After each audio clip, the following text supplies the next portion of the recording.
Spica ने कभी सोचा भी नहीं था कि जादू फेंकने की इतनी प्रैक्टिस के बाद भी वो पहली बार किसी को जादू से खुद को ही फेंकते हुए देखेगी, क्योंकि स्पीका को सिर्फ एक ही तरह का जादू आता था। लेकिन उसके जादू का कास्टिंग टाइम बहुत लंबा था और शिकार हवा में मौजूद जादुई ऊर्जा को तुरंत महसूस कर लेते थे।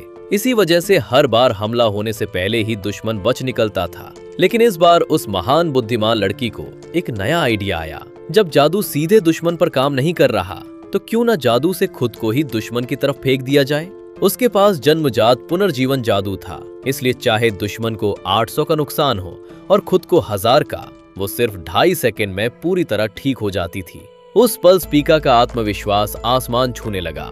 उसने अपनी हमेशा खुद से बेहतर रहने वाली सहेली आर्या से मुकाबला करने की ठानी कि कौन ज्यादा शिकार पकड़ता है। लेकिन आखिर में फिर उसकी बेइज्जती हो गई। हालांकि उसकी संख्या आर्या की सिर्फ आधी थी, मगर पहले के 0 अंक की तुलना में ये बहुत बड़ी प्रगति थी।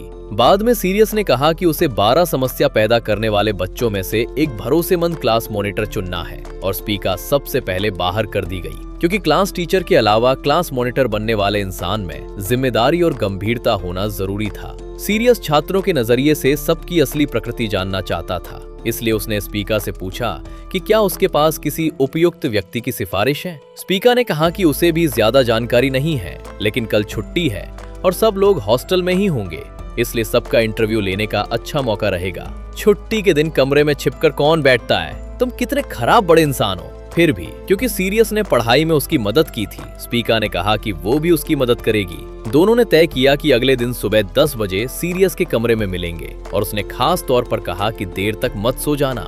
लेकिन अगले दिन दोपहर हो गई और स्पीका अभी भी अपने कमरे में सो रही थी। बेबस होकर सीरियस खुद उसे ढूंढने निकल पड़ा।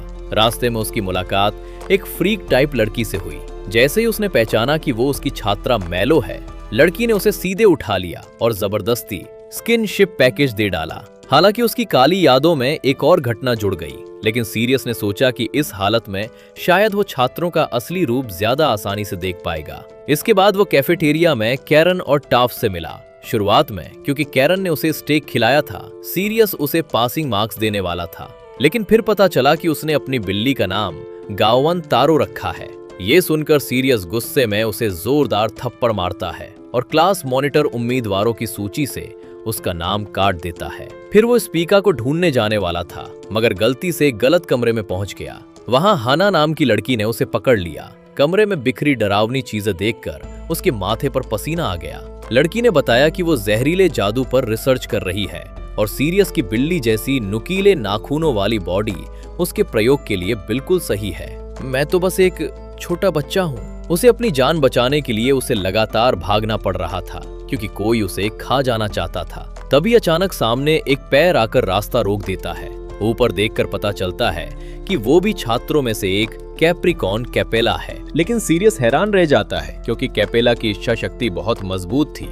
उसने खुद को घायल करके दवा के असर का विरोध किया और फिर जादू का इस्तेमाल कर सीरियस के शरीर पर लगी दवा को निगल लिया। जैसे ही वो गंध गायब हुई, सब लोग भी नियंत्रण से मुक्त हो गए। इसके बाद कैपेला ने सीरियस के सिर पर हाथ फेरते हुए कहा कि अगर कभी कोई परेशानी हो तो वो कभी भी उसके पास आ सकता है। उसी पल सीरियस ने तय कर लिया कि क्लास मॉनिटर बनने के लिए कैपेला सबसे सही इंसान है। दोपहर तक स्पीका भी जाग गई और सीरियस दोबारा इंसानी रूप में लौट आया। फिर उसने कैपेला को क्लास मॉनिटर नियुक्त कर दिया। हालांकि कैपेला को यह बिल्कुल पसंद नहीं था कि लोग उसे बहुत गंभीर कहें, लेकिन थोड़ी अजीब हरकतें करने के बाद उसने आखिरकार ये जिम्मेदारी स्वीकार कर ली। इसके बाद सीरियस ने सबको मार्शल सोल फ्यूजन यानी संयुक्त जादुई तकनीक की प्रैक्टिस करवाई। स्पीका की सहेली ने पानी की बोतल से जादू कर पानी का गोला बनाया, जबकि मैलो ने डबल फिश जादू से समुद्री जीव बुलाए। दोनों जादू मिलकर एक अस्थायी एक्वेरियम बन गए। फिर दो लोगों की टीम बनाकर अभ्यास शुरू हुआ।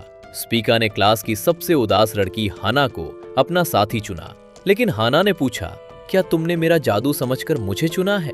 स्पीका ने बिना सोचे जवाब दिया, बिल्कुल, पिछली बार तुम्हारे जहर वाले जादू ने उस खरगोश को लकवा मार दिया था। वो बहुत दिलचस्प था।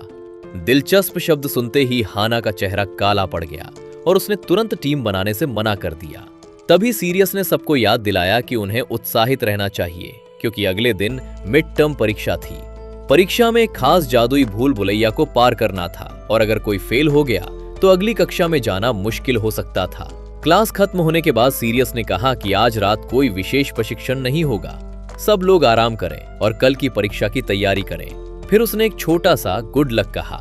बस इतना सुनते ही स्पीका जैसे जोश से भर गई। उसने कहा, पूरे स्कूल में पहला स्थान लाना शायद मुश्किल हो, लेकिन मैं क्लास में जरूर पहली आऊंगी। लेकिन सीरियस को उसकी बात पर ज्यादा भरोसा नहीं था, क्योंकि कुछ दिन पहले वही लड़की दोपहर तक सोती रही थी और उसे इंतजार करवाया था। सीरियस ने मजाक में कहा, उस दिन तो हालत बहुत खराब हो गई थी, हाना ने तो लगभग मुझे जबरदस्ती चूम ही लिया था। फिर वो सिर्फ इतना कहकर चला गया, बस सामान्य प्रदर्शन करना। लेकिन स्पीका के मन में अजीब अजीब ख्याल आने लगे। उसे लगने लगा कि शायद हाना सीरियस को पसंद करती है, और ये सोचकर उसके दिल में अजीब सी बेचैनी होने लगी। उधर हाना ने घर पर फोन करके नौकरों से कहा कि वे उसकी माँ को बता दें कि कल वो स्कॉर्पियन जादू का इस्तेमाल करके पूरे स्कूल में पहला स्थान हासिल करेगी। अगले दिन सभी लोग एयरशिप में बैठकर परीक्षा स्थल की ओर रवाना हुए। तभी अचानक कमरे की रोशनी मंद पड़ गई। सीन बदलते ही बाहर एक विशालकाय जीव दिखाई दिया। और इसी के साथ ये एनीमे एपिसोड समाप्त होता है। अगर आपको ये पसंद आया हो तो सब्सक्राइब करना और नोटिफिकेशन बेल दबाना ना भूलें।